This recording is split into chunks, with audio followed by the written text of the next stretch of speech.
Fala galera, tudo bem? Sejam bem-vindos a mais uma aula aqui na LAC Concursos. Eu sou o professor João Kleber e estarei ministrando a disciplina de Informática Básica para vocês. Bom, na aula de hoje nós iremos ver o conceito de correio eletrônico, o que é, quais são suas características e o que é cobrado, pelas bancas aí nos concursos públicos, tá? Então vamos lá, o que seria correio eletrônico? Correio eletrônico é o método de enviar e receber mensagem, só que eletronicamente, beleza? A recepção de e-mail, ela pode demorar alguns instantes e alguns minutos, tá? E é uma coisa que você tem que ter noção também, que hoje, a partir da tecnologia, nós podemos ter multidispositivos e também nós podemos ter multiplataformas, tá? O que seria multidispositivos, professor João Kleber? Foque nessas duas palavras aqui que são muito importantes, tá? Você pode, por exemplo, acessar uma conta de e-mail através do celular, através do tablet, através do seu laptop, e você também pode utilizar diferentes tipos de sistemas operacionais. Por exemplo, quem utiliza Mac pode ter acesso, quem utiliza o sistema Linux pode ter acesso, quem utiliza os sistemas Android pode ter acesso, iOS, então, ele é um sistema multiplataforma. Então foque nessas duas coisas aqui. Porque o conceito em si todo mundo já sabe, que é o que? É envio de e-mail, enviar e receber. Mas o que é interessante é o seguinte, ele é multidispositivo e ele é multiplataforma. Fique atento a essas duas palavrinhas aí, beleza? Então vamos entender agora as suas características, galera. É o seguinte, as características do e-mail, tem duas coisas que eu coloquei em vermelho aqui para destacar, para facilitar a vida de vocês, que é o seguinte, tá? Nós temos vários provedores de e-mail que são gratuitos, tá? Mas existem alguns provedores que cobram, tá? Mas a maioria elas são gratuitos, Se cobrasse em alguma prova que já caiu, todo provedor de e-mail ele cobra, falso. Existem sim provedores gratuitos. A gente pode elencar, por exemplo, o Gmail, o Yahoo e bastante outros, que podem ser utilizados, beleza? Agora, se você tem um e-mail, por exemplo, empresarial, vamos supor que eu tenho e-mail joão@lacconcursos, por exemplo. Aí esse e-mail já é empresarial, é fins lucrativos, é fim para comércio. Aí sim eu poderia, o quê? Cobrar. Beleza? Então, entendemos aí o primeiro conceito, agora vamos para outro. Alta velocidade, O e-mail nada mais é que ele substitui o serviço de cartas, Antigamente, por exemplo, se você tivesse um parente que morasse no Japão, nos Estados Unidos, como que você faria para enviar uma foto, ou até mesmo para se comunicar com ele? Teria que mandar uma carta, demoraria dias, semanas ou até meses para chegar a carta lá, para depois ele reenviar, ou responder a tua carta, falando o que aconteceu. E isso hoje, nós vemos a era da informação, nós precisamos de tudo para ontem. Então o que acontece? O e-mail ele permite que você tenha uma alta velocidade, tá? O que eu quero que vocês foquem aqui? Não instantâneo, tá? Isso já caiu em concursos, principalmente da banca CESP, tá? Que eles cobram que o e-mail é algo instantâneo. Gente, o que é instantâneo? É em tempo real. Tá? Você acabou de enviar, a pessoa recebe na hora, tá? Eu sei que muitas vezes você envia um e-mail, rapidamente a pessoa consegue receber, e já te responde. Só que isso pode demorar alguns instantes e alguns minutos. Em tempo real não demora nada. Um exemplo de comunicador instantâneo, por exemplo, seria o WhatsApp.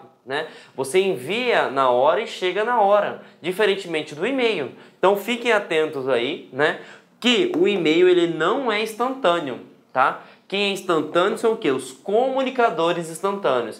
O e-mail é um correio eletrônico, tá? Foca na palavra, ele pode demorar alguns instantes e até minutos, por favor, beleza?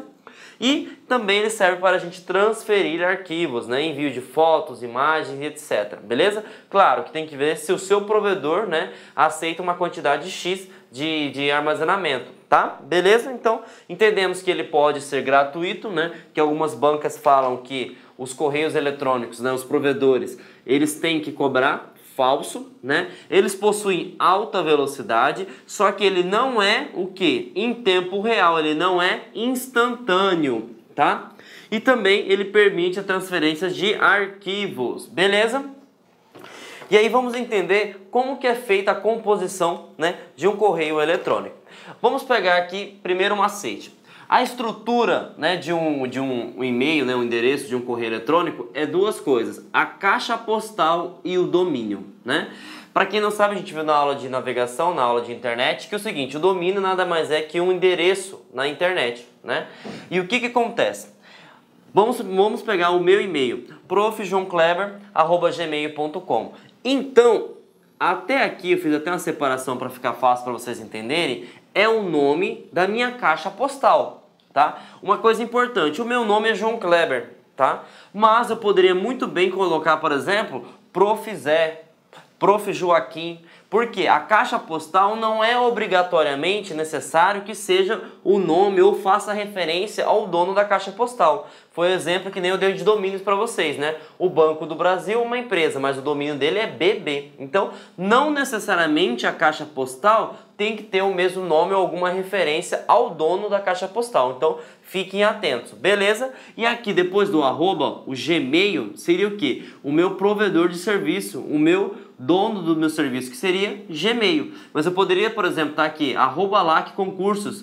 Quem que seria o domínio? LAC Concurso. E aqui .com significa o tipo de domínio. .com a gente sabe que ele é o quê? Comercial. Então, fiquem atentos. Quando a gente compõe, né, um endereço de e-mail eletrônico, né, ele é composto pela caixa postal e ele é composto pelo seu tipo de domínio. Lembrando, a sua caixa postal não necessariamente, né, precisa constar, né, ou ser constituído pelo nome ou a referência à pessoa ou à empresa em si. Pode ser muito bem um outro nome qualquer. Beleza? Então entendemos aí como é composto e agora a gente vai falar de uma coisa que cai muito em concurso público, tá? É o seguinte, correio eletrônico, ele é dividido em duas categorias, galera. Ele é dividido em webmail e ele é dividido em cliente e-mail, tá? O que seria isso, professor João Kleber? É o seguinte, para que a gente consiga ter acesso ao webmail, necessariamente eu preciso de um dispositivo, até porque nós falamos que ele é multidispositivo, independente se for tablet, celular, computador, e nós precisamos ter acesso de algo chamado internet. Tá? Sem a internet você não consegue fazer nada, beleza? Quando a gente se trata de webmail, beleza? Então ele é uma ferramenta online, tá? Então eu preciso da internet. Aí a gente pode citar vários exemplos, né? Gmail, Hotmail, Yahoo, né? Entre outros. E aí tem um outro tipo de correio eletrônico que a gente chama de cliente de e-mail, né? E aí esse cliente de e-mail, eu quero que vocês foquem numa palavrinha aí. Programas. Professor, como assim programas? Existe um aplicativo dedicado para gerenciar esse seu correio eletrônico. Então aqui não existe um aplicativo, simplesmente você vai abrir o domínio, né? Gmail, Yahoo, e você vai colocar a conta que você tem, se a senha estiver correta com o seu login, você vai ter acesso ao seu correio eletrônico, né? E aí quem é responsável por fazer todo esse gerenciamento em si, né, seria o que? O próprio provedor de serviços. Aqui não. Aqui nós temos ferramentas, né, dedicadas para fazer esse tipo de gerenciamento, né? E aí existem várias ferramentas que eu vou citar mais na frente, mas os principais que a gente precisa estudar é o Mozilla Thunderbird e o Outlook, né? O Outlook na versão mais atual mudou de nome, agora virou só Windows Mail, né? Na versão Windows 10. Mas cobra-se muito o Outlook 2013 e 2016 também, então a gente tem que ficar atento, beleza? Então, quando eu tenho um cliente de e-mail, eu tenho um programa dedicado para gerenciar o correio eletrônico, beleza? E aí eu coloquei outra palavrinha-chave aqui, ó, intranet. Por que eu coloquei uma palavrinha-chave que é intranet? É o seguinte, galera, quando nós utilizamos esses tipos de aplicativos, né, ele vai ficar alocado na sua máquina física. De certa forma, é como se você pegasse o servidor, né, aonde está hospedado, no Gmail, enfim, e colocasse aqui dentro da sua máquina em si. Então, os seus e-mails, eles ficam alocados aonde? Dentro da sua máquina. Então, pode ocorrer, né, se você tiver com falta de internet, você consegue consultar os seus e-mails, o que você enviou, o que você recebeu. Você não consegue mandar algo, ou você não consegue receber algo que está sendo enviado agora. Por quê? Porque você precisa de internet, né? Agora aqui, ó, aqui você não consegue, né? E já caiu em prova de concurso perguntando isso. Webmail, Se não tiver internet, eu consigo ter acesso a alguma ou qualquer tipo de informação? Jamais. Porque para eu conseguir navegar o provedor, eu preciso de internet. Aqui não. Quando nós tivemos o cliente de e-mail, um software dedicado, nós utilizamos, por exemplo, a intranet, né, que nós vimos que ser uma rede específica da empresa.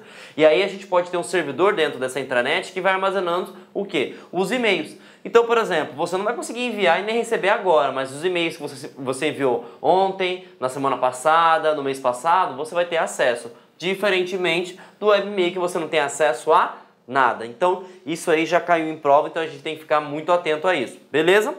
E aí, vamos responder uma pergunta, né? Que a banca foi o CESP, né? Para o cargo de analista 2015 na FUB. E eles cobram o seguinte: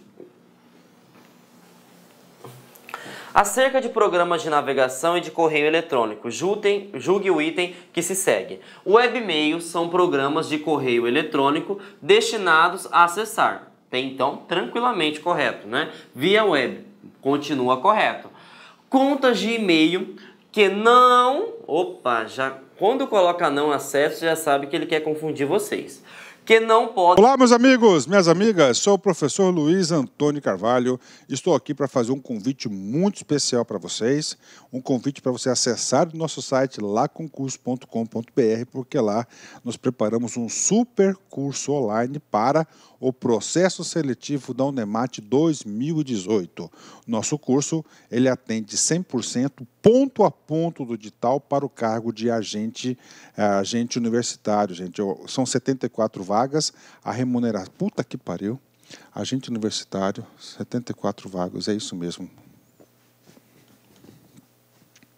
Olá, meus amigos, minhas amigas, sou o professor Luiz Antônio de Carvalho e com muito prazer, muita satisfação, estou aqui para apresentar a nossa super proposta pedagógica para o processo seletivo da Unemat 2018. É isso mesmo, edital publicado, edital na praça. A Unemat está fazendo aí um processo seletivo para 74 vagas para o cargo de agente universitário, e nós aqui da Lá Concursos, nós preparamos um super curso online, são mais de 120 aulas para este concurso, aliás, para esse processo seletivo, tá certo? Ponto a ponto digital, super atualizado. Você sabe quanto custa o investimento? Você vai nem acreditar. Apenas 10 parcelas de R$30, são 75 dias de acesso, você pode assistir quantas vezes quiser e na hora que desejar. Mas a cerejinha do bolo, aquilo que vai fazer realmente você ficar competitivo, é o nosso projeto pedagógico. Aqui na Lá Concurso nós temos o nosso personal coach. Personal significa pessoal e coach significa treinador. Então você vai ter uma meta de estudos todos os dias até a véspera da prova. Cumpriu a meta, cumpriu sua obrigação, pagou sua obrigação aí, pagou seu compromisso com o seu futuro, com certeza ficará competitivo para esse processo seletivo. Espero vocês. Um forte abraço, fique com Deus. Tchau, tchau. Clique lá.